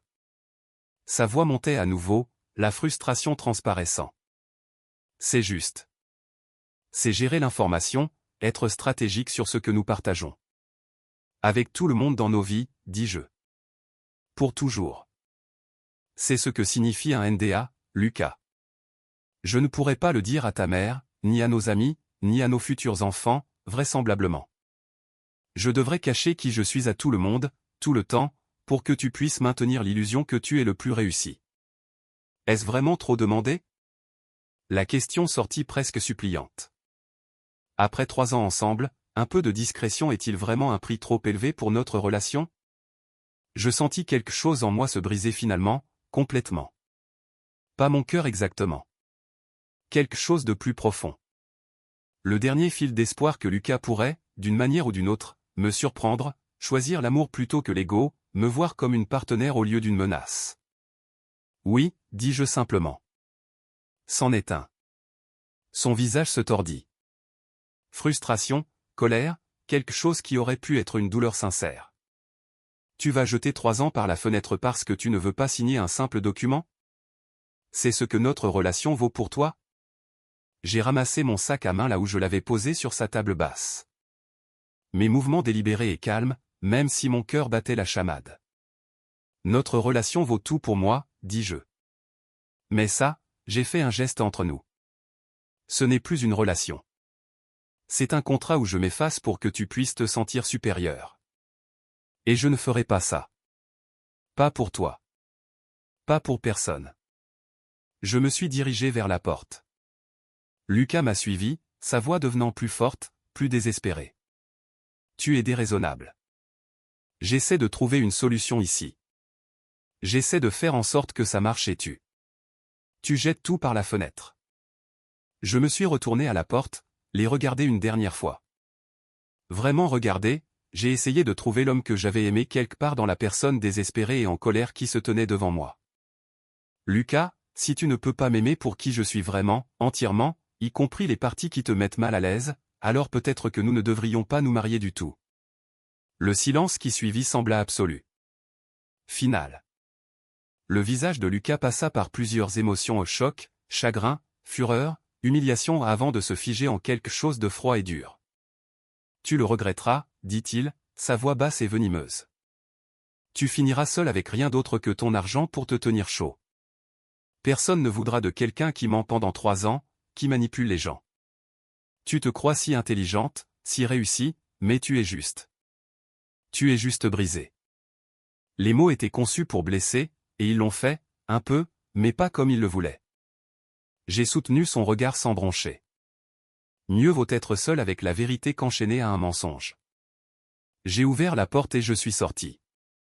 Derrière moi, j'ai entendu Lucas dire autre chose, mais je ne me suis pas arrêté pour écouter.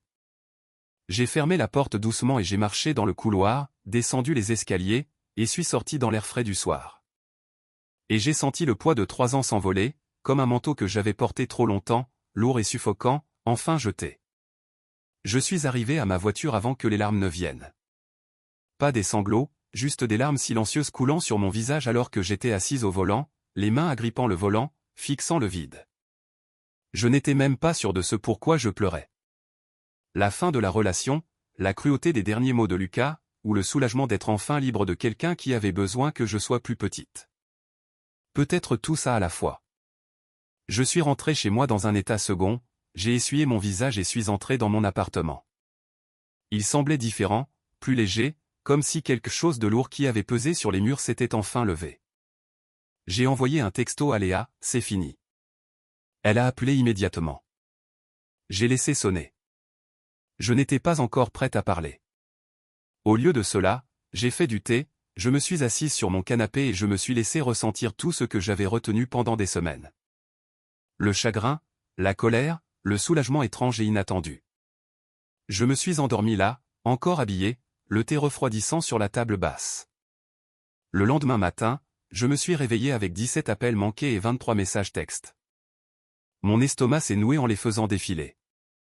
Ils venaient d'amis communs, de connaissances, même de personnes que je connaissais à peine. Tous avec des variations de la même question. Est-ce vrai? Qu'est-ce qui s'est passé? Lucas dit que tu lui as menti. J'ai ouvert le premier message vocal. C'était Juliette, l'amie dont le mariage nous avait présenté. Chloé, salut, je viens de parler à Lucas et il est vraiment bouleversé. Il a dit que tu lui cachais de l'argent. Genre, beaucoup d'argent. Je suis tellement confuse. Peux-tu m'appeler? Le second était de Léo, l'associé de Lucas. Mademoiselle Dubois, c'est Léo Girard. Lucas est très affecté par tout ça, et je voulais juste prendre contact parce que, eh bien, je ne sais pas ce qui s'est passé, mais il dit des choses qui semblent assez sérieuses. Si vous pouviez me rappeler, j'apprécierais. J'ai supprimé les messages vocaux sans écouter le reste. Lucas avait commencé à parler, et apparemment, il avait commencé vite. Au cours des 48 heures suivantes, l'histoire s'est répandue dans notre cercle social comme un virus. Lucas avait appelé tout le monde, amis communs, ses associés, des gens que nous avions rencontrés à des soirées ou à des événements de réseautage. Il avait élaboré un récit, soigné et persuasif, se peignant comme la victime d'une tromperie calculée. J'en ai entendu des versions par la bande, à travers les textos gênants que les gens envoyaient pour demander ma version de l'histoire. Elle m'a menti pendant 3 ans, a prétendu être cette personne modeste et moyenne, puis m'a pris par surprise avec des millions. Qui fait ça? Quel genre de personne manipule quelqu'un comme ça? Certaines personnes l'ont cru immédiatement. L'histoire était assez bizarre pour être convaincante. Une femme riche cache son argent à son fiancé qui ne se doute de rien, puis l'assaille avec la vérité lors d'une signature de contrat de mariage. Il y avait du drame. Il y avait de la trahison. Il y avait un méchant clair, moi. Les textos continuaient d'arriver. Chloé, est-ce vrai que tu as caché de l'argent à Lucas? Ça semble vraiment manipulateur. L'as-tu vraiment pris par surprise au cabinet de l'avocat? C'est ce que Lucas dit. Je ne veux pas prendre parti, mais Lucas semble vraiment blessé. Que s'est-il passé? Je n'ai pas répondu à la plupart d'entre eux. Que étais-je censé dire? Que Lucas avait exigé un contrat de mariage, supposant qu'il avait plus à protéger? Qu'il avait essayé de me forcer à signer un NDA sur ma propre vie? Qu'il avait choisi son ego plutôt que notre relation? Tout cela semblait défensif, comme des excuses. Puis Léo m'a appelé directement.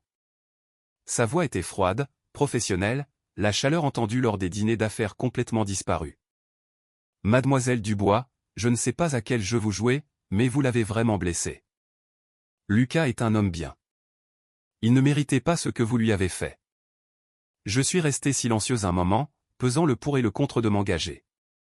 Finalement, j'ai dit, demandez-lui pourquoi il voulait le contrat de mariage en premier lieu. Quoi? Demandez-lui pourquoi il pensait avoir besoin de protéger ses biens de moi. Demandez-lui ce qu'il pensait que j'allais lui prendre. Alors peut-être que vous comprendrez ce qui s'est réellement passé. La ligne est devenue silencieuse. Mais quelque chose a changé après cette conversation. Peut-être que Léo a réellement posé la question. Peut-être qu'il a commencé à réfléchir à la logique de l'histoire de Lucas, car en quelques jours, le récit a commencé à se fissurer. Les gens ont commencé à poser des questions inconfortables.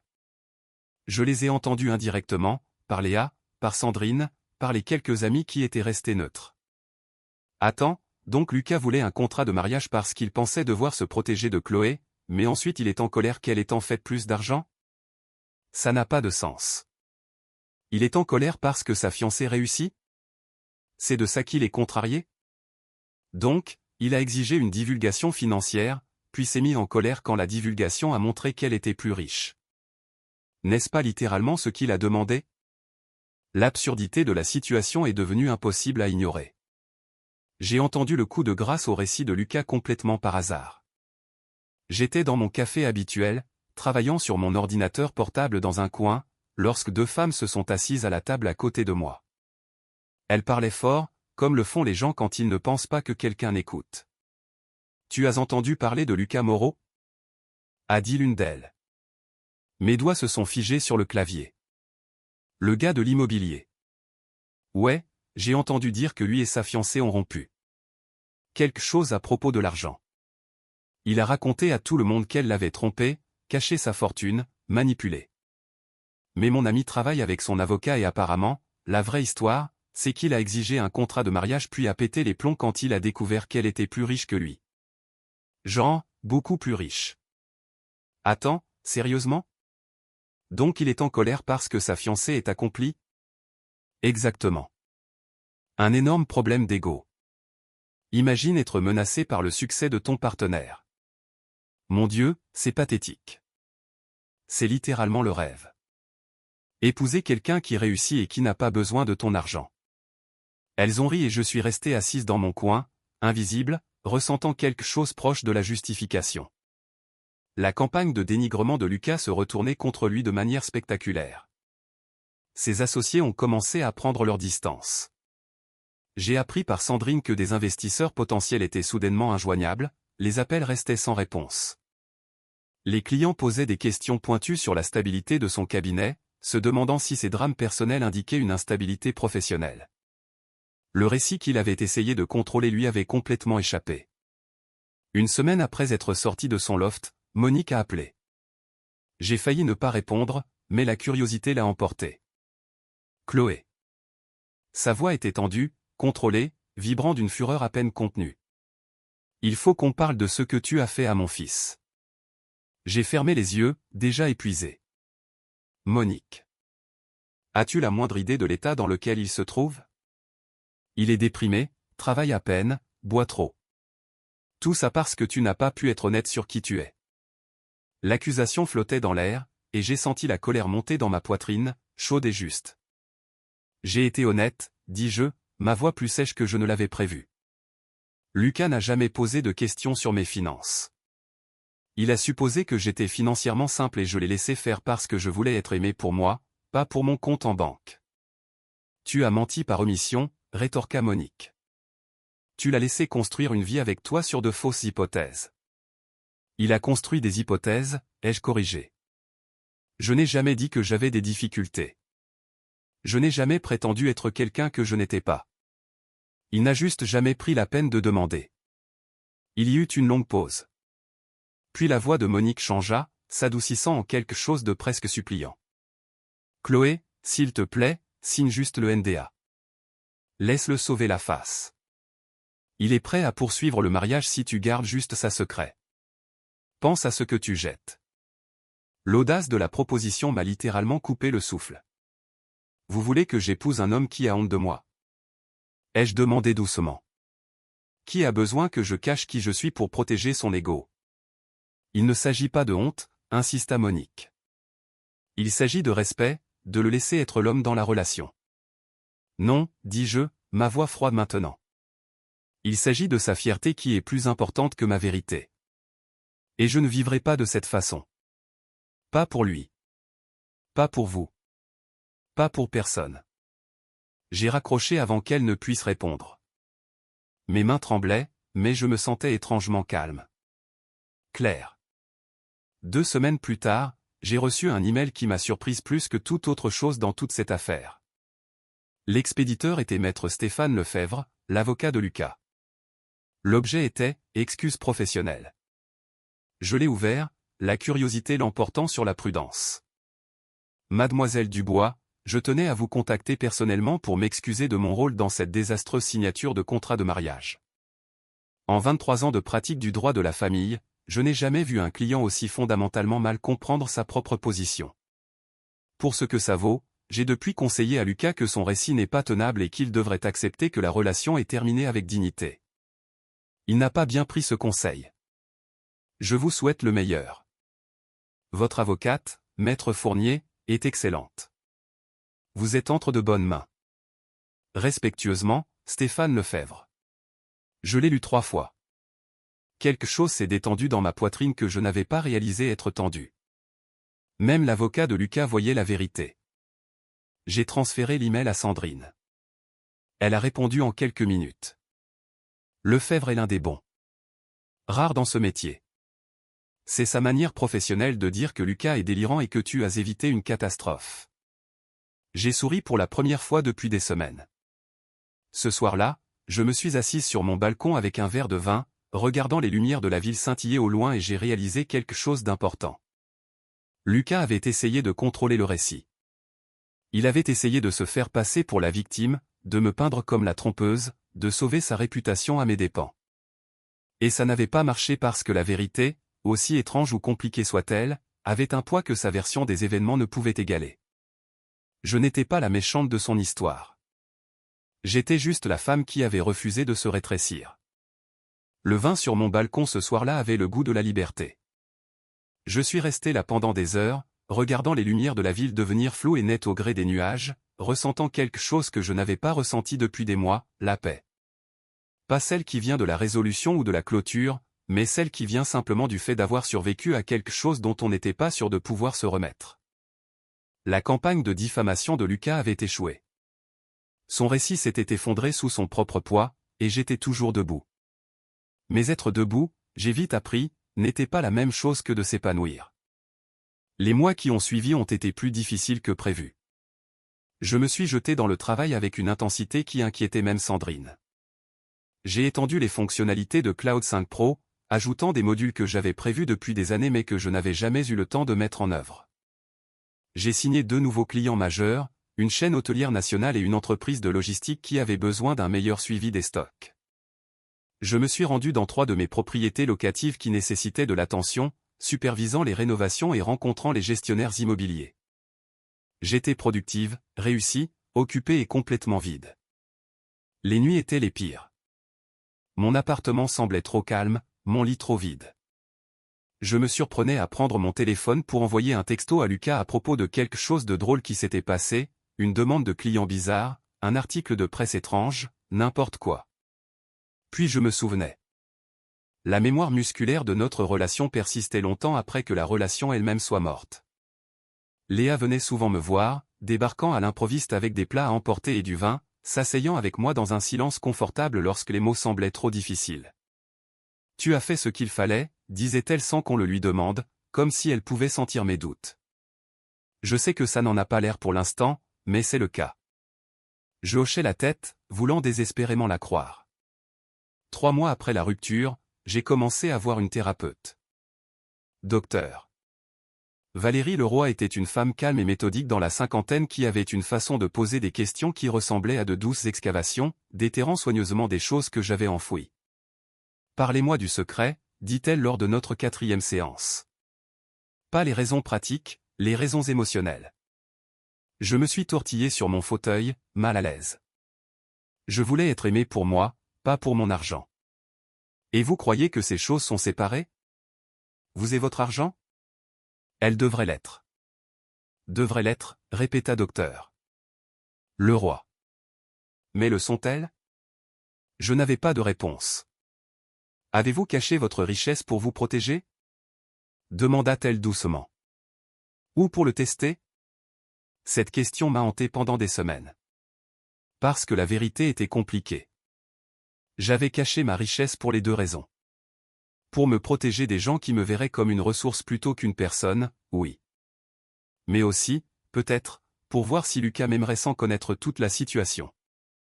Et quand il avait échoué à ce test, quand il avait choisi son ego plutôt que notre relation, une partie de moi s'était sentie vengée.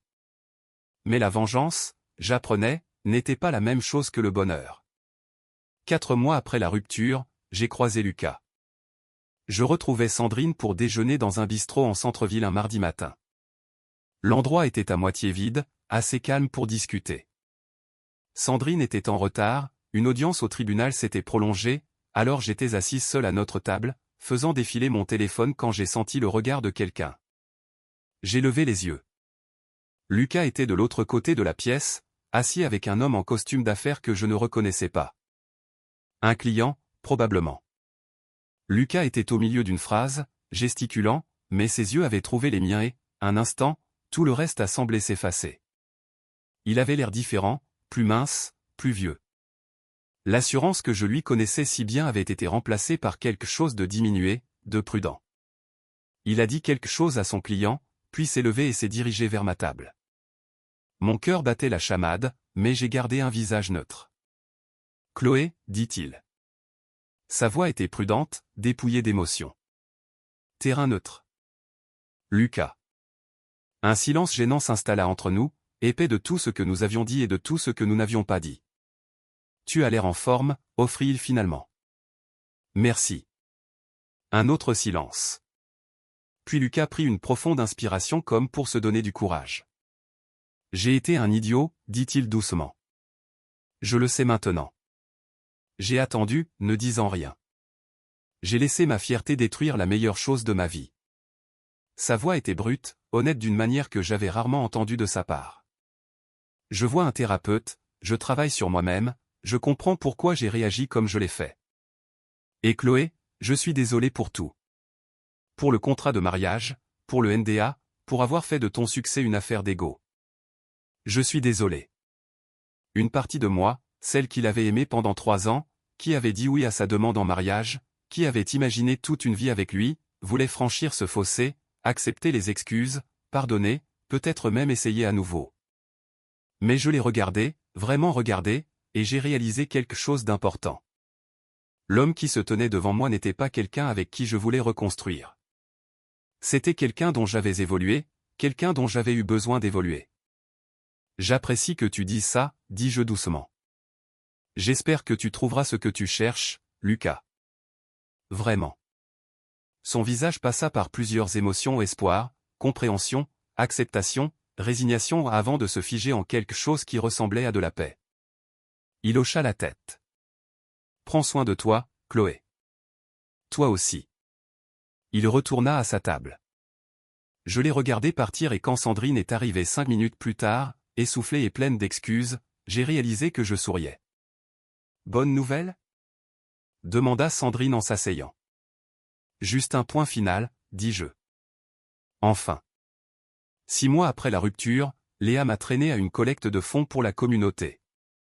J'avais résisté, prétextant le travail, la fatigue, le fait de ne pas être prête pour les événements sociaux, mais Léa était implacable. Tu dois sortir de ton appartement et te souvenir qu'il y a des gens bien dans le monde, dit-elle fermement. Et en plus, tu es bénévole, que ça te plaise ou non. Je t'ai déjà inscrite. La collecte de fonds était pour les écoles locales, organisée dans une salle polyvalente qui sentait le café et les vieux livres. Il y avait des tables de dons, des ventes de pâtisseries, des bénévoles triant des cartons de fournitures. C'était chaotique, chaleureux et massivement sain. C'est là que j'ai rencontré Antoine Ray. Nous avions été affectés au même groupe de bénévoles, triant les livres donnés par niveau d'âge et par sujet. Il portait un t-shirt avec un jeu de mots historique délavé, des baskets qui avaient connu des jours meilleurs, et avait le genre de sourire qui vous donnait envie de sourire en retour.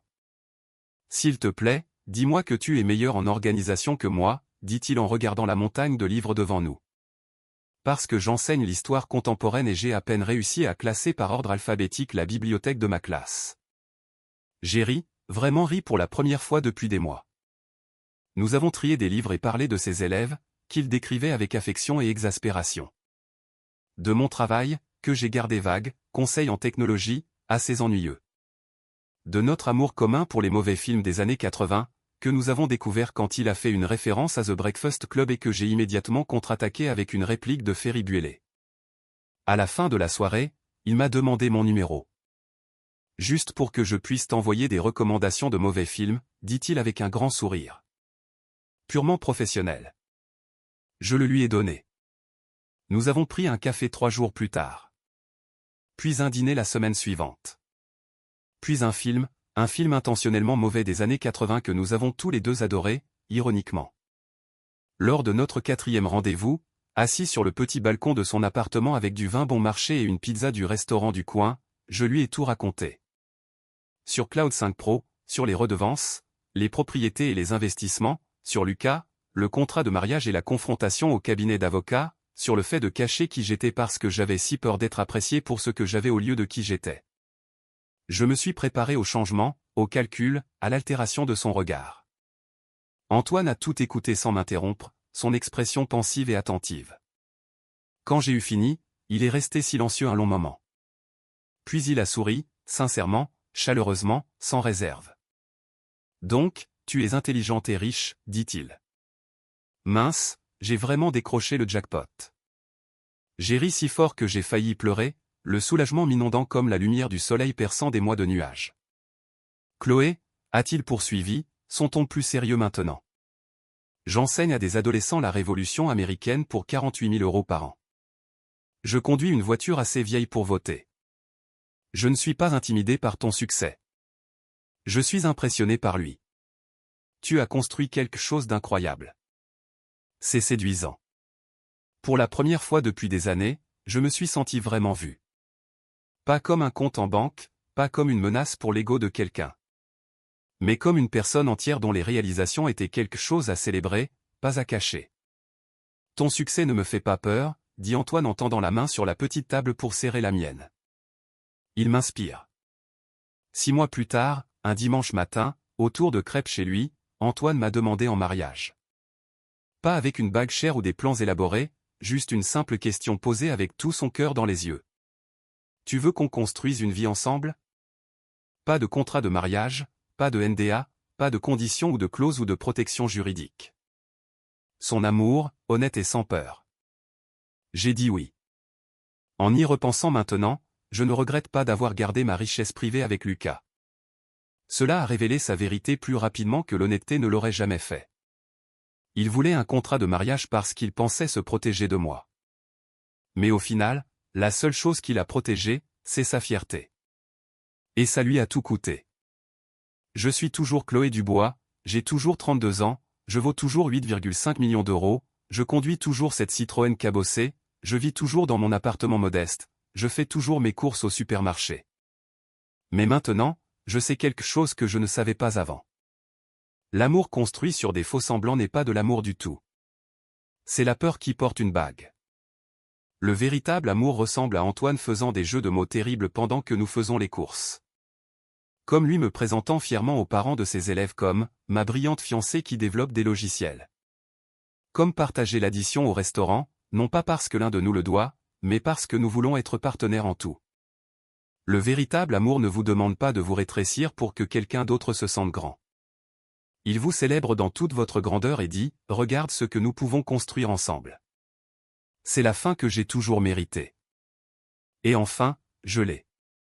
Si cette histoire de la prise de pouvoir ultime de Chloé vous a captivé du début à la fin, cliquez sur le bouton j'aime dès maintenant. Mon moment préféré a été quand Sandrine a fait glisser ce gros dossier sur la table et que le visage de Lucas est devenu tout blanc. Quel a été votre moment préféré? Dites-le dans les commentaires ci-dessous. Ne manquez pas d'autres histoires inspirantes comme celle-ci. Abonnez-vous et activez la cloche de notification pour ne jamais manquer une publication.